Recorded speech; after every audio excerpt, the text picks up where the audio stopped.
విశాఖ భూముల్లో సాగు చేస్తున్న 15 ఎకరాల గంజాయి తోటను పోలీసులు ధ్వంసం చేశారు.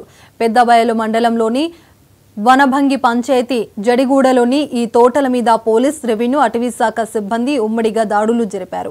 15 ఎకరాల్లో గంజాయి తోటలు ధ్వంసం చేయడంతో పాటు జడిగూడ గ్రామానికి చెందిన 18 మంది మీద పోలీసులు కేసు నమోదు చేశారు. ఎస్పీ అమిత్ వర్తర్ ఆదేశాల మేరకు గంజాయి తోటలను గుర్తించేందుకు ఏర్పాటు చేసిన ప్రత్యేక బృందం డ్రోన్ల సహాయంతో ఈ తోటలను గుర్తించింది. 18 మంది రైతులు గుట్టుగా గంజాయి సాగు చేస్తున్నారని, గంజాయి మొక్కలను ధ్వంసం చేసి దగ్ధం చేస్తామని పెద్దబయలు ఎస్ఐ రమణ చెప్పారు.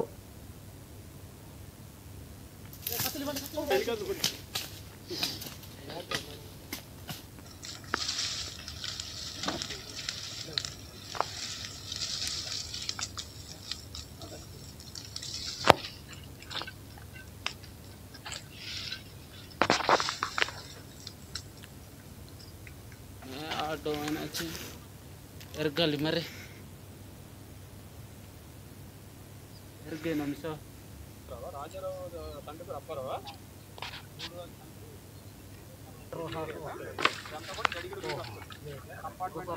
అంతే కదా తల్లి లేరు కాల్ తీరా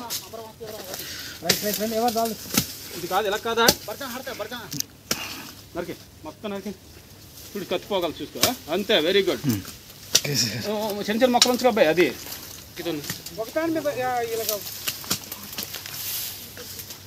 అందరూ అయిపోతాయి రా సార్ ఖాళీ ఉన్నాయి